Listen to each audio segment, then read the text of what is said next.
हुई है। बांध बनने से कि आज तक इस बार बांध जुलाई महीने में ही छलकने के कगार पर है। पिछले साल भी बांध भरने पर गेट खोलकर पानी की निकासी की गई थी। ये रिपोर्ट देखिए।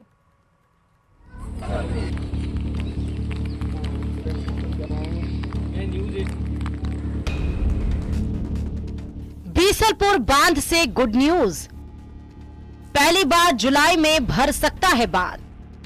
21 साल में अब तक 7 बार खुले गेट।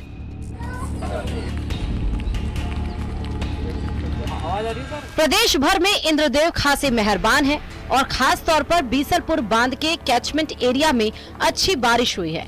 इसी का नतीजा है कि बांध में पानी की अच्छी आवक हो रही है और ये सिलसिला जारी रहा है। पहली बार जुलाई में ये बांध पूरा भर जाएगा। टोंक जिले में बनास नदी पर बना ये बीसलपुर बांध राजधानी जयपुर समेत अजमेर और टोंक जिले की लाइफलाइन है। जयपुर, अजमेर, टोंक में पीने के पानी की आपूर्ति इसी बांध से होती है। बीसलपुर बांध जुलाई में इस बार छलकने को तैयार है। मानसून मेहरबान है। लगातार 315.50 इसकी भराव क्षमता है और 314.29 अभी जो पानी का है वो जल स्तर है। 38 टीएमसी पानी इस बांध में पूर्ण भराव पर आता है, जिसमें 16 टीएमसी पानी पीने के लिहाज से रिजर्व किया गया। हालांकि सिंचाई के लिए 8 टीएमसी पानी रखा गया है। और प्रदेश भर की निगाहें इस बार, क्योंकि 2 साल में लगातार, एक साल के बाद दूसरी साल ये बांध कभी भी भरा नहीं है।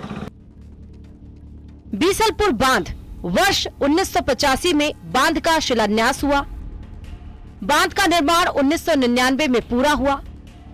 बांध में कुल क्षमता 38.703 टीएमसी है।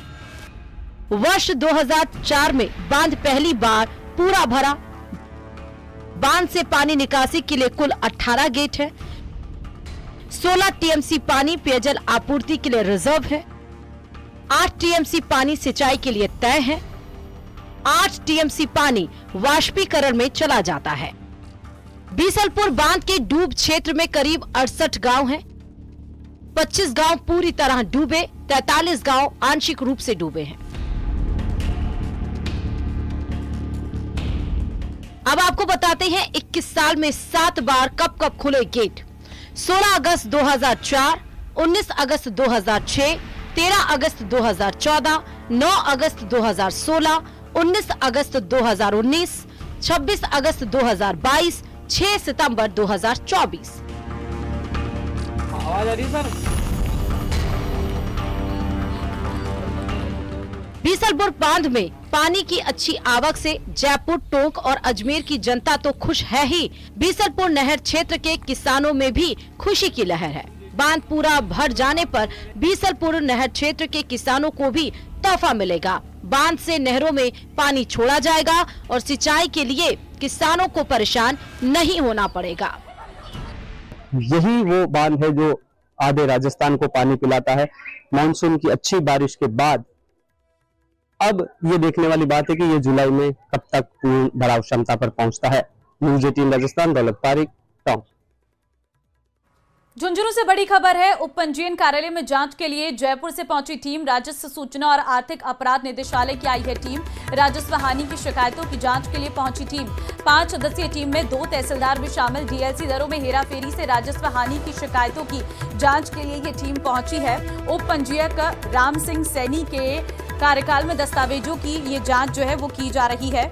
आपको जानकारी दे दें कि 5 सदस्यीय टीम में 2 तहसीलदार भी इस वक्त शामिल बताए जा रहे हैं और गड़बड़ी और वित्तीय अनियमितता की जांच जो है वो जारी है। तो फिलहाल बड़ी खबर इस वक्त आपको बता रहे हैं।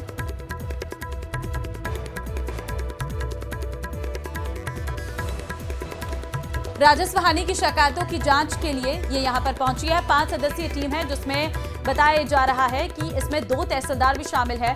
गड़बड़ी और वित्तीय अनियमितता की जांच जो है वो इस वक्त की जा रही है। आर्थिक अपराध निदेशालय की टीम पहुंची है। 5 सदस्यीय टीम में 2 तहसीलदार भी शामिल हैं। उप पंजीयन कार्यालय के लिए पहुंची है ये टीम। आर्थिक अपराध निदेशालय की पहुंची है टीम। उप पंजीयन कार्यालय में जांच के लिए पहुंची हुई है। जयपुर से ये टीम पहुंची है और राजस्व सूचना और आर्थिक अपराध निदेशालय की आई है टीम। कृष्ण संवाददाता इस वक्त हमारे साथ फोन लाइन पे है। कृष्ण, उप पंजीयन कार्यालय के लिए में जांच के लिए जो टीम पहुंची है, क्या कुछ टीम को इनपुट मिले थे? जी, मैं आपको बता दूं कि जयपुर में जो राजस्व सूचना एवं आर्थिक अपराध निदेशालय है, उसको जो झुंझुनू का उप पंजीयन कार्यालय है, उसकी शिकायत मिली थी और शिकायत में बताया गया था कि जो डीएलसी की दरें हैं उनमें बड़ी हेरफेर हुई है और राजस्व को बड़ा नुकसान है, वो यहाँ पर पहुंचाया गया है। जिसकी शिकायत के बाद 5 सदस्यीय टीम है वो झुंझुनू पहुंची है और झुंझुनू पहुंची इस टीम में जो 2 तहसीलदार हैं वो भी शामिल है और ये यहाँ पर तमाम जो रिकॉर्ड है उसकी जांच कर रही है। और जो झुंझुनू उप पंजीयन कार्यालय में जो राम सिंह है, उनके दफ्तर पर ये जांच है वो जारी है और 5 सदस्यीय टीम है वो अंदर पूरी तरीके से जांच कर रही है। साथ ही यहाँ पर जो रिकॉर्ड हैं, जो रजिस्ट्रियां हुई हैं, उनके रिकॉर्ड भी हैं, वो भी खंगाले जा रहे हैं। जी ठीक है, लेकिन इसमें टीम में कौन कौन लोग शामिल है और क्या इनपुट्स मिले थे इसको लेकर?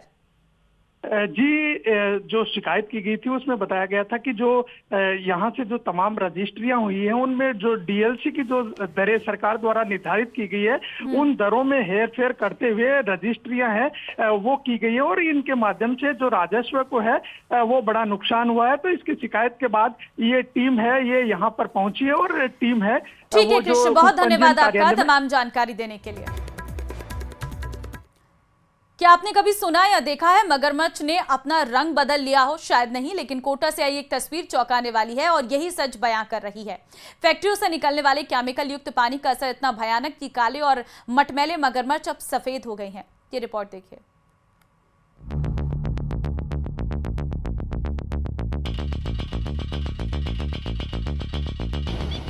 यह कोटा का डीसीएम क्षेत्र है, जहां से बहने वाला यह नाला अब मौत का पर्याय बन गया है। शहर का गंदा पानी तो इसमें आता ही है, लेकिन 2 बड़ी फैक्ट्रियों का केमिकल वेस्ट भी इसी में बहाया जा रहा। इस जहरीले पानी के जलीय जीवन को बुरी तरह प्रभावित किया है। तो आपको वो लोकेशन भी दिखाते हैं कि किस तरह से केमिकल वाटर का डिस्चार्ज आखिरकार इस नाले में किया जाता है। बाकायदा पाइपलाइंस जो है वो यहाँ तक इस नाले तक लाई हुई है और उन पाइपलाइंस के जरिए वाटर का डिस्चार्ज जो है वो इस नाले में किया जाता है।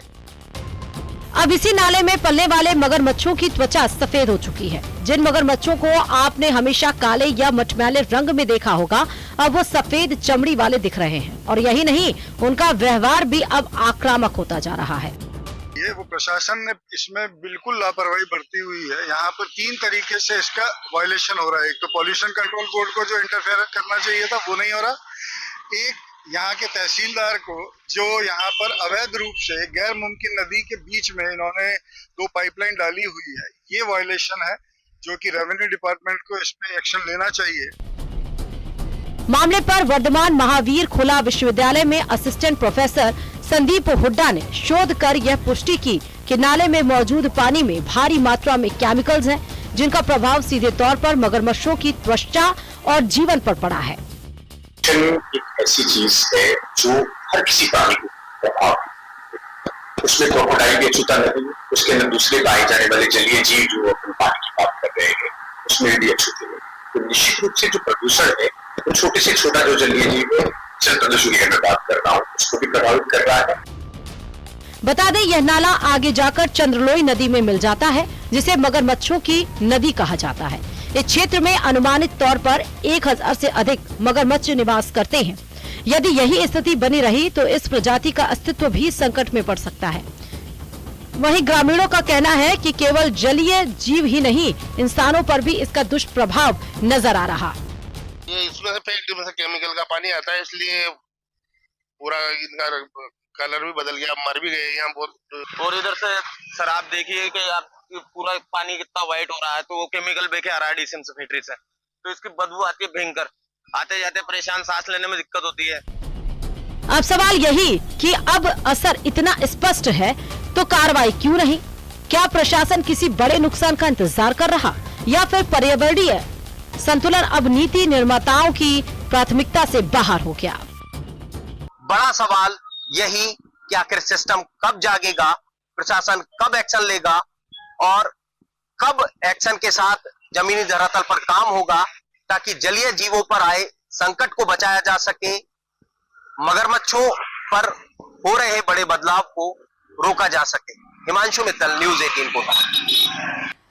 अगर हम आपसे ये पूछे कि रील बड़ी या जिंदगी, तो आप क्या कहेंगे? मुमकिन है सवाल को ही सिरे से खारिज कर दे, लेकिन आज के समय का सबसे बड़ा सच यही है, वायरल होने की होड़ में लोग जान से खिलवाड़ कर रहे। देखिए ये रिपोर्ट।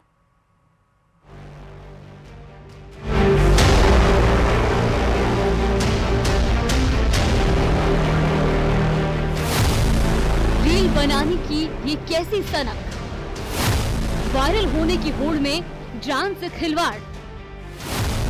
रील के लिए क्यों रियल लाइफ को दांव पर लगाना, जान देकर चुकाना पड़ सकता है हर जाना। रील्स की शुरुआत एक क्रिएटिव माध्यम के रूप में हुई थी, जिसमें लोग अपनी प्रतिभा या किसी संदेश को बहुत कम समय में पेश करते थे। लेकिन आज ये सीमाएं टूट चुकी है।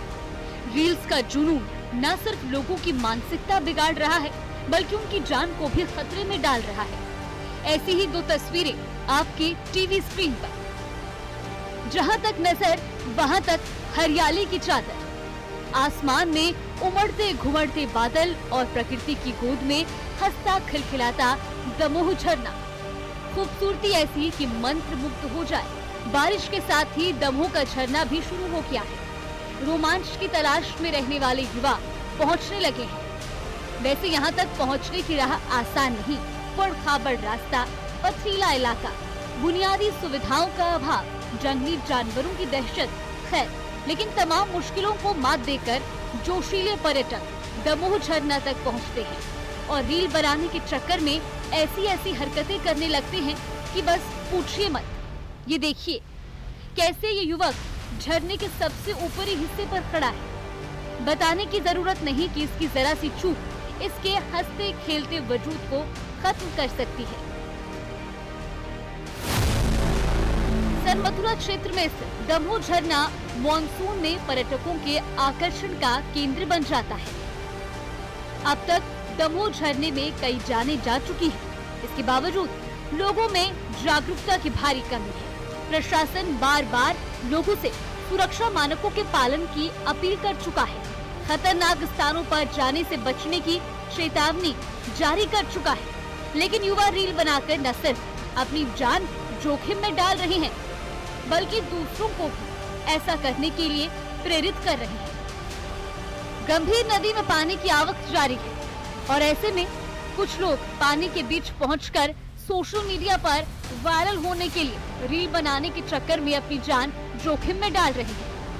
भरतपुर में ऐसा ही एक मामला सामने आया, जहां एक युवक ने बहते हुए पानी में बाइक चलाकर रील बनाकर सोशल मीडिया पर अपलोड की है। लेकिन जब तक उसे व्यूज और लाइक्स मिलते, तब तक पुलिस ने बाइक चलाने वाले और वीडियो बनाने वाले को हिरासत में ले लिया।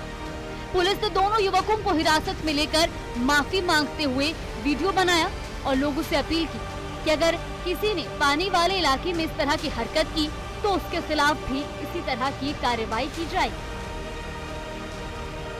सवाल ये कि चंद व्यूज और लाइक्स के लिए जान जोखिम में डालने का भला क्या तो।